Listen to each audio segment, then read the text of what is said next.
ایک بندے کو گستاخ رسول میں، شان رسول میں گستاخی کی سزا میں تب قتل کیا جاتا ہے جب اس کی گستاخی ظاہر ہو جائے، اس کی عداوت اور دشمنی واضح ہو جائے،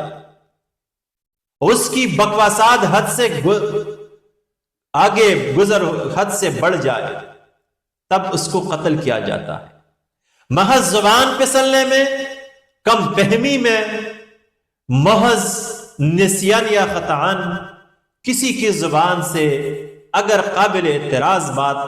نکل جائے جو قصدن اور عمدن نہ، اس سے کے ساتھ بات کی جائے گی کہ آپ نے ان الفاظ کو کیوں استعمال کیا گیا، ان کو سمجھانے کی کوشش کی جائے گی۔ ایسا نہیں کہ ڈائریکٹ اس کو پکڑ کے قتل کیا جائے گا۔ محض نظریاتی اختلاف کی بنیاد پر، محض فکری اختلاف کی بنیاد پر، محض گروہی یا جماعتی اختلاف کی بنیاد پر، محض فرقے کے اختلاف کی بنیاد پر، محض غضب، محض حسد، بغض، کینہ کی بنیاد پر کسی پر شاتم رسول، گستاخ رسول کا فتویٰ لگانا اعتدال پر مبنی نہیں ہے۔ اگر کسی سے ناسمجھی میں کوئی بات ہو جائے تو ضروری ہے مسلمانوں کے لیے کہ اس کو سمجھانے کی کوشش کرے، اس کے ساتھ بات کرنے کی کوشش کرے،